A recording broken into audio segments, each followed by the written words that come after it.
Hey gang, welcome back to Hidden Acres Farm and Hidden Farm Life. This is Anne.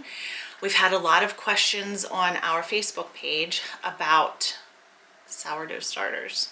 So I thought, let's go ahead and talk about it. It was something fun for me to start during the pandemic when there was really nothing much to do, and yeast, believe it or not, was really hard to get a hold of. So I went ahead and I started a sourdough starter from scratch. So we're going to go over that today. Have my notes all ready, and I have my sourdough starter. Now this one I will show you. This I have affectionately named Betty White. Betty White has been with me for just about a year now, and she has been so incredibly useful and helpful and just fun to use, experimenting with a whole bunch of different new recipes, new to us. We just really like to experiment with food, especially things that are natural.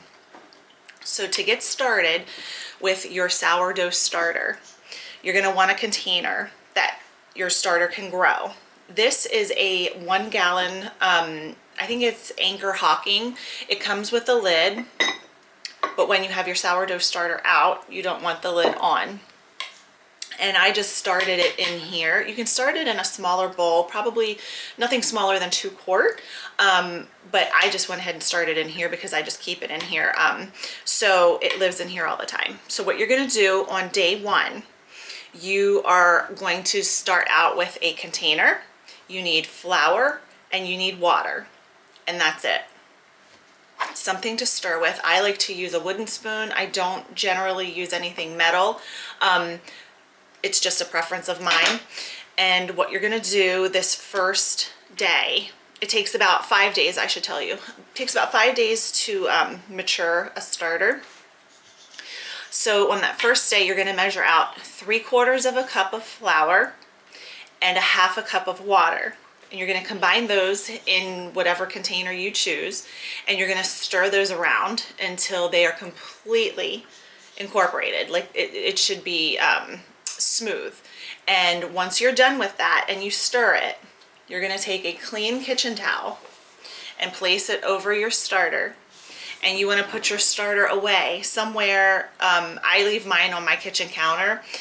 You want to put it anywhere that it's going to be between 70 and 75 degrees Fahrenheit, so that that natural wild yeast that is collecting from your environment through the towel can start to activate. So that's day 1. So after you put your initial 3/4 cups of flour and 1/2 cup of water in and stir them, you're going to put your towel over top of your container and you're going to set that aside for 24 hours. So that's day 1. So day 2, you're going to come back, take your towel off. I like to stir, and then again there's going to be another 3/4 cup of flour and another 1/2 cup of water, and you are going to go ahead and stir this again. Now before you, on day 2, when you first take your towel off, you can look and see if there are any kind of bubbles forming. There'll probably be small bubbles, and that's okay. If there are no bubbles at this point, that's okay. You still want to go ahead. You have some time for your yeast to develop and your sourdough starter to start to bloom. So on day 2, you're going to add the same thing, 3/4 cups of flour, 1/2 cup of water. And then you're going to stir that, and the yeast will actually, as your yeast develops, it will help to fend off any kind of bad bacteria.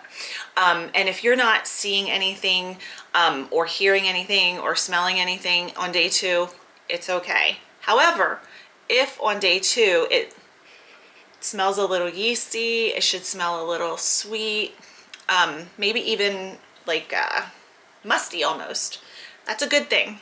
So when you're done stirring, this is day 2, you're going to put your towel on it, clean kitchen towel, and set it aside for another 24 hours. So now that's day 1 and 2. We're moving on to day 3, and on day 3 we're going to bring it back. At this point we're going to take the towel off, and it should be visibly bubbly. all kinds of bubbles, big bubbles, small bubbles. It may even look frothy. It should have doubled in volume size, and it should definitely have a strong smell to it. You should smell something going on.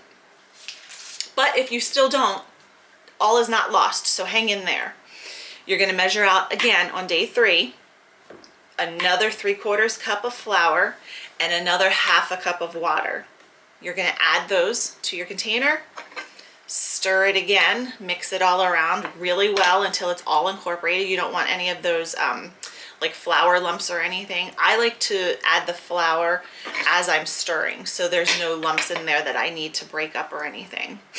So after you do this and you stir it and it's completely, you know, incorporated and combined, we're going to take our clean kitchen towel, put it over the container, and set it aside for another 24 hours. So that was day 4.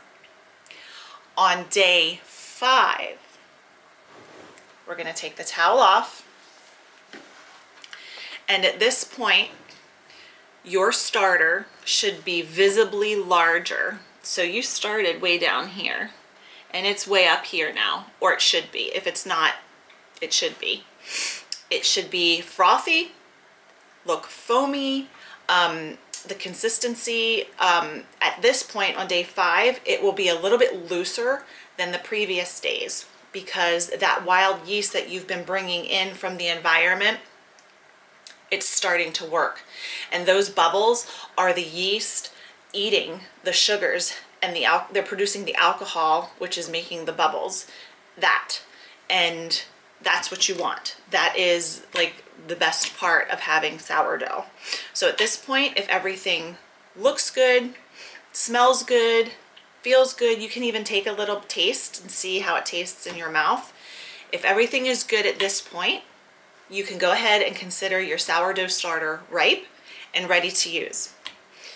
Add in your 3/4 cup of flour and your 1/2 cup of water, and go ahead and stir those. This is for day 5. So a few notes on this.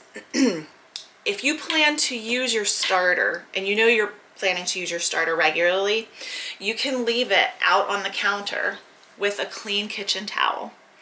And you will need to feed this. You will need to continue to feed this regularly and daily, every day. If, however, you don't plan to use your sourdough starter daily, and maybe, you know, once a week you're going to use it, you want to go ahead on day 5 and put your 3/4 cup of flour and 1/2 cup of water in here. Stir it around. Place your container or a lid on your container, and then put your container into the fridge. By placing your container in the fridge, the little organisms and bacteria of the wild yeast that are growing will slow down, and they won't need to be fed as frequently. If you're going to keep this in your fridge, you'll only need to feed it and water it once a week.